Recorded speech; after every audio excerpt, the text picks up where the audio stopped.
साथियों, जब चुनाव के नतीजे आए थे तो मैंने कहा था कि थर्ड टर्म में हमारी सरकार 3 गुना तेजी से काम करेगी। मैं आपको विश्वास दिलाता हूं, इरादे अब और मजबूत है।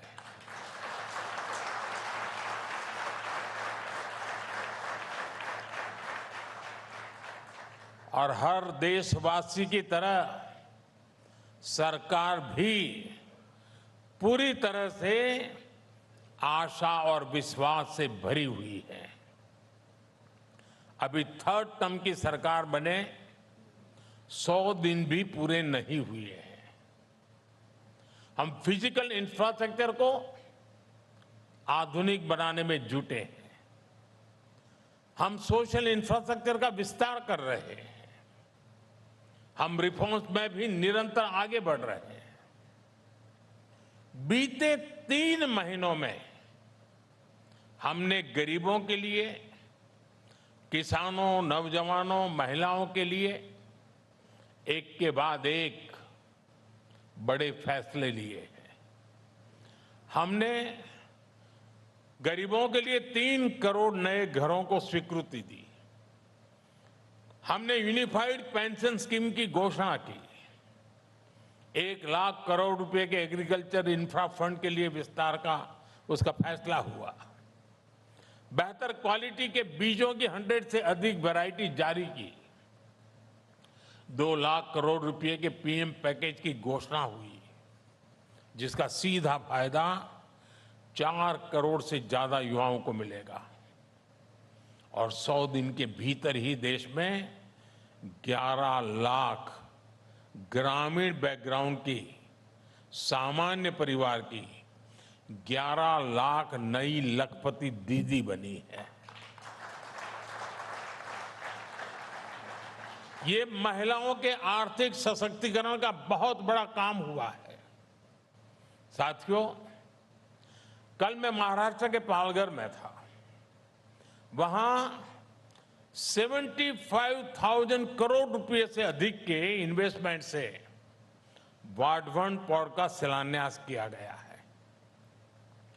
3 दिन पहले ही 30,000 करोड़ रुपए के इन्वेस्टमेंट से 12 नए इंडस्ट्रियल सिटीज के निर्माण को मंजूरी दी गई है।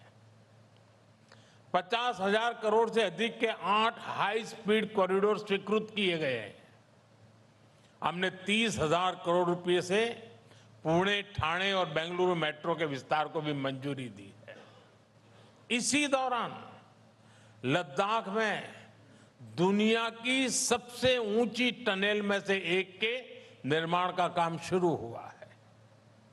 साथियों, हमारे लिए इंफ्रास्ट्रक्चर सिर्फ लंबाई, चौड़ाई, ऊंचाई बढ़ाने तक सीमित नहीं है। हमारे लिए ये भारत के नागरिकों की सुविधा का, ईज ऑफ लिविंग का माध्यम है। रेल के डिब्बे तो पहले भी बनते थे, लेकिन हम वंदे भारत जैसी आधुनिक ट्रेनों को लेकर के आए हैं, जिसमें स्पीड और कंफर्ट दोनों है। आज ही मैंने सुबह 3 नई वंदे भारत ट्रेनों को हरी झंडी दिखाई है। रोड भी तो देश में पहली बार बनते थे, पहले भी बनते थे, लेकिन हम भारत में आधुनिक एक्सप्रेसवे का जाल बिछा रहे हैं। एयरपोर्ट भी हमारे यहां पहले से थे, लेकिन हम भारत के टियर 2, टियर 3 सिटीज को एयर कनेक्टिविटी से जोड़ रहे हैं। हम पीएम गति शक्ति नेशनल मास्टर प्लान लेकर आए हैं। लक्ष्य यही है कि देश की सरकारें अलग अलग डिपार्टमेंट साइलोस में काम करने के कल्चर से बाहर आए। इन सारे प्रयासों से बहुत बड़ी संख्या में एम्प्लॉयमेंट जनरेट हो रहा है। इसका बहुत बड़ा फायदा हमारी इकोनॉमी को हो रहा है, हमारी इंडस्ट्री को हो रहा है।